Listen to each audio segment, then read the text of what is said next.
Good morning Avon, कैसे आप लोग? उम्मीद करते हैं कि अच्छे होंगे, घर में होंगे, स्वस्थ होंगे। मिल रहे कुछ दिन के बाद हो जाती है बीच में गैप, तो कोई बात नहीं। तो इससे पीछे वाले क्लास में हम लोग पढ़ लेते हैं मानव मित्र के बारे में। मानव मित्र की संरचना कैसे होती है, उसके कार्य क्या होते हैं विभिन्न अंगों के। उसके बाद हम पढ़े थे कि मानव मित्र में जो दोष होते हैं, कितने प्रकार के दोष होते हैं, और उसके बारे में पढ़ लेते हैं। फिर उन दोषों का निवारण पढ़ लेते हैं। और आज के चैप्टर में, यानी आज हम लोग पढ़ने वाले, आज की क्लास में पढ़ने वाले हैं प्रिज्म के बारे में।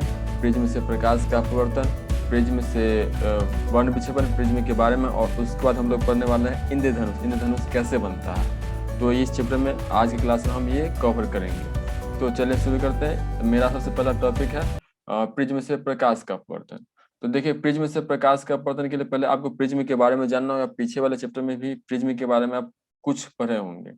तो लैब देखोगे तो ठीक है, मतलब प्रिज्म आप देखे होंगे तो आपको पता होगा कि प्रिज्म किस प्रकार से होता है। कांच का होता है, एक बना होता है। जैसे इस इमेज में आपको दिख रहा होगा कि यहाँ पर ये कांच है। तो कांच में देखिए इसमें कितने त्रिभुजाकार है, यानी देखिए पहले त्रिभुज को गिन लीजिए। एक त्रिभुजाकार आपको दिख रहा होगा इस बगल, तो आगे दिख रहा है तो पीछे भी होगा। तो एक त्रिभुजाकार ये हो गया। देखिए यहाँ पे टोटल कितना त्रिभुज दिख गया, दो त्रिभुज आपको दिख गया। दोनों त्रिभुज का कलर हम चेंज कर देते हैं ताकि आपको समझने में ज्यादा सुविधा हो। देखिए यहाँ पे कितना त्रिभुज हो गया, दो त्रिभुज हो गया। ठीक, तो त्रिभुजों की संख्या कितना हो जाता है, दो।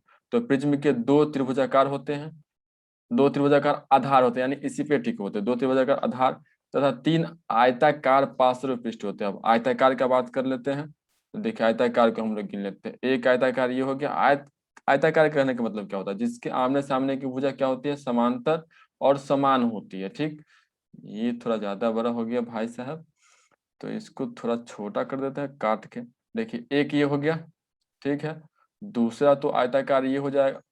मेरा आयताकार कुछ ज्यादा टेढ़ा नहीं हो जाता है। चलिए यहाँ पर देखिए ये दूसरा दूसरा आयताकार हो गया। फिर बात करते हैं हम तीसरा का, कलर चेंज कर लेते हैं तीनों का। देखिए दो, तीन हो गया। अब इसका भी कलर हम चेंज कर देते हैं। आप कहे तो हमारे पास कलर तो है कई सारा अवेलेबल। तो देखिए अब कितना आयताकार दिख रहा है। तो प्रिज्म में दो आयताकार, सॉरी, दो त्रिभुजाकार होगा और तीन आयताकार, यानी दो त्रिभुजाकार और तथा तीन आयताकार पार्श्व पृष्ठ होता है। पार्श्व मतलब उभरा हुआ, ठीक है। पार्श्व यानी सामने का पृष्ठ होते हैं। तो ये नोट कर लीजिएगा आप, ये फिगर आप ड्रॉ कर लीजिएगा, ठीक है। तो आपको समझने में ज्यादा सुविधा होगा प्रिज्म का। देखिए अब बात करते हैं प्रिज्म में कुछ टर्म। तो कुछ टर्म आप पहले ही पढ़े थे, जैसे में आपतित किरण, अपवर्तित किरण, आपतन कोण, अपवर्तन कोण। तो इस सब के बारे में हम नहीं लिखाएंगे। आप ये पीछे वाले चैप्टर में आप नोट कर ले, तो वही चीज को आप बार बार लिखिएगा तो फिर क्यों इतना समय बर्बाद करिए। तो इससे अच्छा है कि इसमें हम सिर्फ रिविजन कर देते हैं। आप देख लीजिए, जैसे देखिए अब जो प्रिज्म जो प्रकाश जो गुजारते हैं, तो हम त्रिभुजाकार भाग से गुजारते हैं, यानी त्रिभुजाकार एक भाग से गुजरेगा और दूसरा भाग से वो निकलेगा। तो यहाँ पर देखिए मान लीजिए कोई त्रिभुज प्रिज्म है। ये देखिए प्रिज्म यानी त्रिभुजाकार प्रिज्म से हम प्रकाश का क्या कर रहे हैं, यहाँ पर अपवर्तन करें, क्योंकि ये पारदर्शी होता है। तो प्रकाश एक ओर से दूसरे ओर जाएगा। तो देखिए मान लीजिए कोई प्रकाश के यहाँ से आपतित हो रही है। आपतित हो रही है मतलब कि इस पर पड़ रही है। तो यहाँ से हम इसका कलर चेंज कर लेते हैं। देखिए यहाँ पर कोई मान लीजिए प्रकाश किरण यहाँ पे आपतित हो रही है। तो जो प्रकाश किरण किसी बिंदु पर पड़ती है, यानी किसी प्रकार जब कोई प्रकाश की किरण किसी बिंदु पर पड़ती है, तो उस पड़ने वाली किरण को हम क्या बोलते हैं, आपतित किरण बोलते हैं। तो इस आपतित किरण का नाम क्या हो जाएगा, पीई। यहाँ पे हो गया पी और यहाँ पे हो गया ई। तो यहाँ पे देखिए हम लिखे, यहाँ पे आप हिंदी में लिख लीजिएगा। नीचे में दिख रहा होगा आपको, पी क्या हो गया, आपतित किरण। यहाँ पे लिख लीजिए, हम बोल देते हैं, आप लिख लीजिएगा। पी क्या हो गया, आपतित किरण। तो जब भी कांच से हम जानते हैं कि जब प्रकाश विरल माध्यम से सघन माध्यम जाती है, तो अभिलंब से अभिलंब की ओर मुड़ जाती है। तो देखिए यहाँ पर अब ये कुछ इस प्रकार से जाएगा। जाना चाहिए था इसको कुछ सीधा, लेकिन ये कांच से क्या होगा, इसका अपवर्तन होगा ना। तो अपवर्तन किरण कौन सा हो गया ये, इसका नाम क्या हो जाएगा, ई और एफ। ई और एफ क्या हो गया, अपवर्तन किरण। यहाँ पे हो गया ई, ये पॉइंट हो गया ई, और ये पॉइंट हो गया एफ। तो ई एफ क्या हो जाएगा, अपवर्तन किरण। उसके बाद है, अब देखिए यहाँ से फिर से अब सघन से विरल में जाएगा तो क्या होगा, विलंब से दूर भागेगा। तो यहाँ से अब जो ये किरण आपको दिख रहा है, इस किरण को हम लोग क्या बोलेंगे, निर्गत किरण बोलेंगे। इस किरण क्या बोलेंगे हम लोग, निर्गत किरण। तो निर्गत किरण का नाम क्या हो जाएगा, एफ एस। यहाँ से हो गया एफ और ये हो गया एस। तो ये तीनों पॉइंट आपको क्लियर हो गया, आपतित किरण, अपवर्तित किरण और निर्गत किरण, जिसे हम लोग बोलते हैं इमरजेंट रे बोलते हैं। तो अब इससे आगे हम बात करते हैं। अब कोण ए आपको कहाँ दिख रहा है? तो कोण ए आपको ये दिख रहा है, देखिए इसी को हम लोग बोलते हैं एंगल ऑफ द प्रिज्म, यानी प्रिज्म का कोण। इसे हम लोग क्या बोलते हैं? प्रिज्म का कोण। तो प्रिज्म के दो पार्श्व फलकों के बीच के कोण को हम प्रिज्म का कोण कहते हैं। प्रिज्म के दो पार्श्व फलकों के बीच के कोण को हम लोग क्या कहते हैं? प्रिज्म का कोण कहते हैं। ये वाला, ये क्या है? पृष्ठ, यानी सबसे ऊपरी भाग। तो प्रिज्म के दो फलकों मतलब दो सतह, एक सतह ये हो गया और एक सतह ये हो गया। अब इन सतहों के बीच का जो कोण आपको दिख रहा है इसी को हम लोग क्या बोलेंगे? प्रिज्म का कोण बोलेंगे। इसे हम लोग किससे डिनोट करते हैं? तो कोण ए से। यहाँ पे आप देखिए लिखा हुआ प्रिज्म का कोण। आगे है आई, यानी आपतित किरण, सॉरी अपवर्तन कोण। ये देखिए अपवर्तन कोण, आई हो जाएगा आपतन कोण।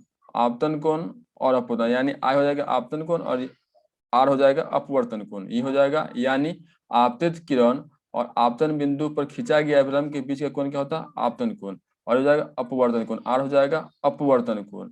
अब बात करते हैं एंगल ऑफ इमरजेंस। सबसे इंपोर्टेंट इसमें ये है कोण ई।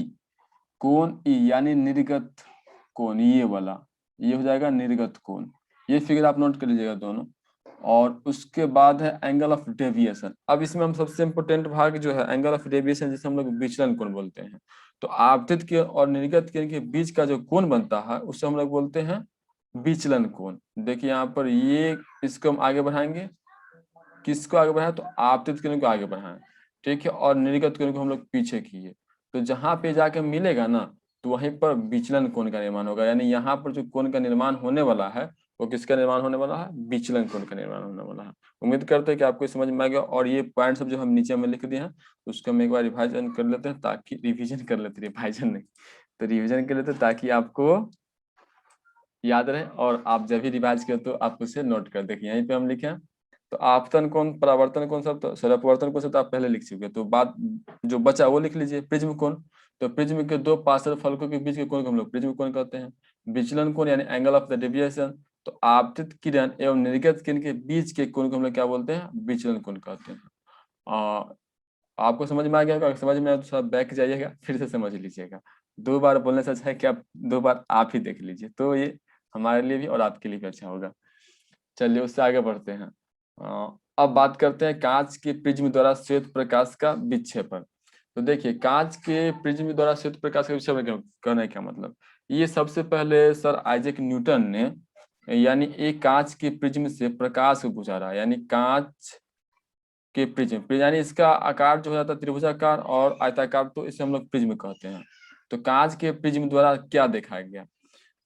न्यूटन साहब ने जब एक श्वेत के, यानी सूर्य की प्रकाश क्या होता है? सफेद होती है। जब श्वेत प्रकाश की किरण को एक प्रिज्म से गुजारा, तो जब प्रिज्म से गुजारा तो देखा गया कि ये 7 कलर में बट जाता है। तो 7 कलर में बट जाता है, तो कहने का मतलब क्या है कि यहाँ पर ये 7 रंगों से मिलके बना होगा तब तो 7 रंगों में बटता है ना। तो यहाँ पे ये 7 रंगों में बट जाता है। इसी को हम लोग बोलते हैं श्वेत प्रकाश का स्पेक्ट्रम बोलते हैं। तो लैंग्वेज में हम लिखे, शुरू से देख लेते हैं। पहला कि श्वेत प्रकाश जब प्रिज्म से होकर गुजरता है तो प्रिज्म श्वेत प्रकाश को 7 रंगों की पट्टी में विभक्त कर देता है, जिसे श्वेत प्रकाश का विक्षेपण कहते हैं।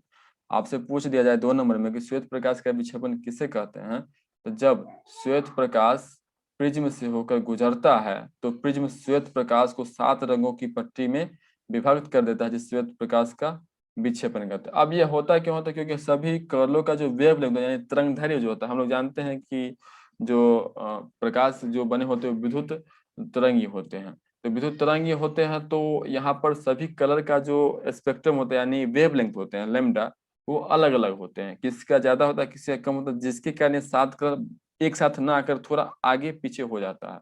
बस थोड़ा थोड़ा सा डिफरेंट होता है। और हम लोग वेवलेंथ को सूचित करते हैं लैम्डा से।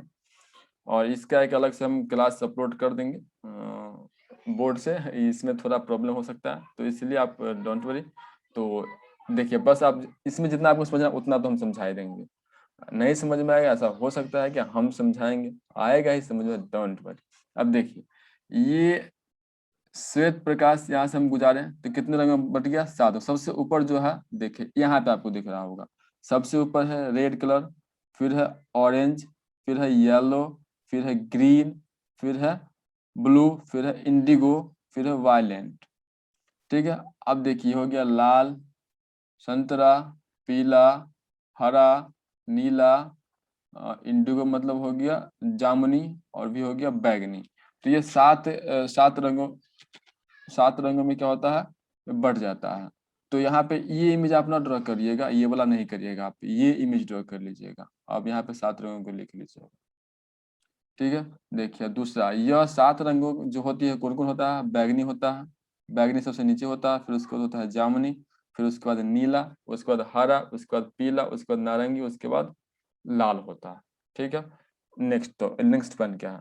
प्रकाश के अवयवी वर्गों को, इस बैंड को हम लोग स्पेक्ट्रम कहते हैं। यानी ये जो बैंड है ना, ये पूरा बैंड, ये पूरा बैंड का जो हम लोग बात करें, इसको हम लोग क्या बोलते हैं? पूरे बैंड को, मतलब पूरे पट्टी को हम लोग स्पेक्ट्रम इंग्लिश में बोलते हैं, और हिंदी में वर्णक्रम बोलते हैं।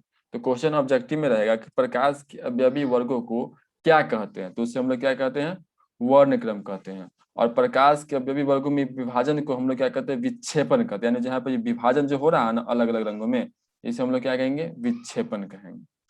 चलिए नेक्स्ट पॉइंट, किसी प्रिज्म से गुजरने के पश्चात प्रकाश के विभिन्न वर्ण आपतित किरण के सापेक्ष अलग अलग कोणों पर झुकते हैं। यानी सभी का जो एंगल ऑफ डेविएशन होगा ना, यानी देखिए यहाँ पर ये जो कोण है वो अलग अलग होगा, किसी का ज्यादा होगा, किसी का कम होगा। सबसे ज्यादा किसका होगा? तो बैगनी का। और सबसे कम किसका होगा? लाल का होगा। ये सबसे ऑब्जेक्टिव बहुत बनता है। एक बार हम इसे ऑफलाइन क्लास में भी डिटेल में एक्सप्लेन कर देंगे। चलिए तो आगे बढ़ते, सब नोट करते जाइएगा वीडियो को रोक के। वैसे आप काफी होशियार हैं, हम नहीं कहें तो भी आप नोट कर लीजिएगा। बहुत लोग तो नोट करने के लिए ही आते हैं।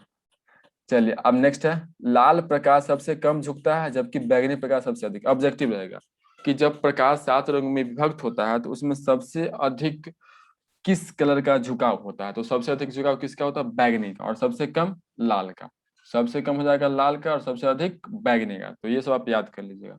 अब इसको सबसे पहले किसने बताया था? तो आइजैक न्यूटन ने। आइजैक न्यूटन साहब, जो कि भौतिकी के बहुत बड़े ज्ञानदाता थे, न्यूटन। तो आइजैक न्यूटन ने सर्वप्रथम सूर्य का स्पेक्ट्रम प्राप्त करने के लिए कांच के प्रिज्म का उपयोग किया। यह दूसरा समान प्रिज्म उपयोग करके उन्हें श्वेत प्रकाश वर्णों को और अधिक करने का प्रयत्न किया, किंतु उन्हें और अधिक वर्णों नहीं मिल पाए।